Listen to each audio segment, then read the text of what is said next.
hello ल हाम्रो चाहिँ आज सिस्नु सुँगुरको मासु यता मकैको भात सिस्नु इस्कुसको नाइटी घरको गए तरकारी यता काका यता मेरो बाबा यता फुपै इस्कुस चाहिँ केही नलाई बनायो अब कता क्यामेरा चाहिँ म प्रति मात्र भनेको मसला पड्काएर ल है ल लु खाइन् ल पर्दिन ल ल खाऊँ खाए ल अरे के एकछिन न के सबैजना खाऊ न मिठो हुन्छ खानु नि त्यता बस्यो थप्दै खानुपर्छ हो त नि खाँदै गर्नु हो थप्दै गर्नु तर यो अचार त खान्न हौ म पिरो होला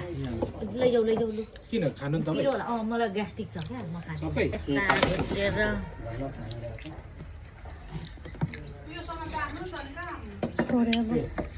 म त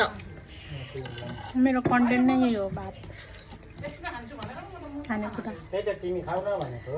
हो त्यो चार त भएन नि त्यो तरकारी पनि जुठुको हालिहाल्यो फेरि खाइसक्यो खान बिस्तारै के त खानु नि बिस्तारै त्यो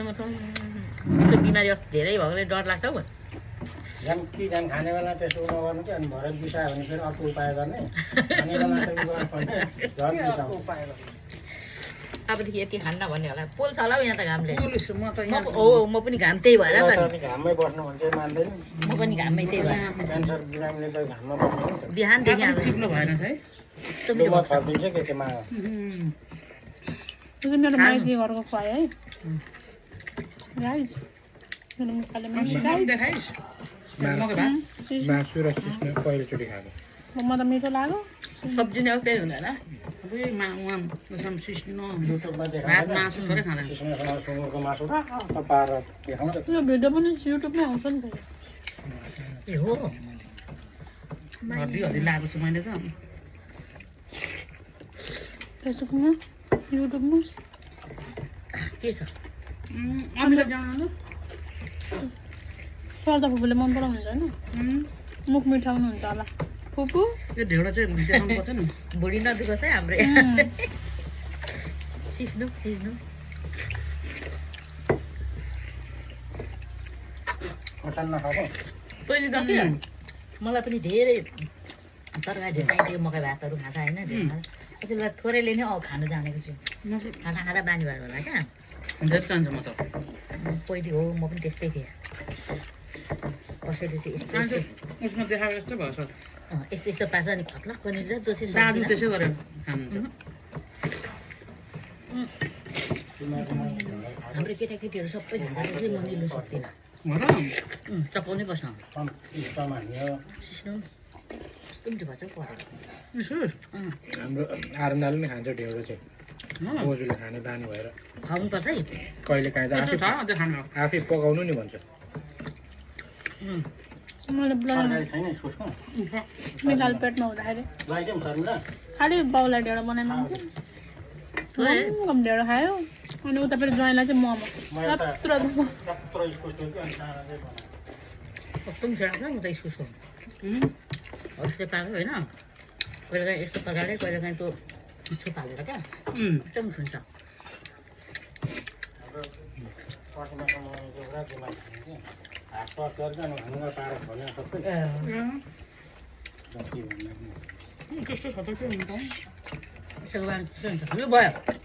सबै यो खोर्सानी नदिनु भयो लगाइदिउँ सुन मासु खान्छ र मासु लाग्दैन भाइलाई मलाई चाहिँ केही नहाल्नु है पुग्छ यति नै अब भात खाँदैन पटमा के ल्याइदिउँ पुग्यो म त सधैँ भने के दबाई जस्तो गरेर खान्छ सुरेन भात खायो भात पाउने थोरै मैले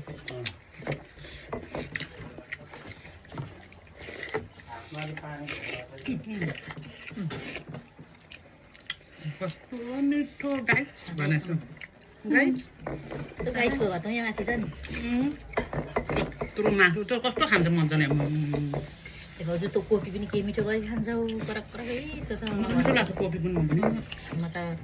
कोपी मन्दनहरूले चोरेर नाक लागिन्जेल खुवाएको छ कि तिमीहरू त केटाकेटी नै थिइस् हामी चरामा त जान्थ्यौँ कि एकदिन त लोदर लाएर चरा पनि पाएन कि कुन कुन यत्रो यत्रो काली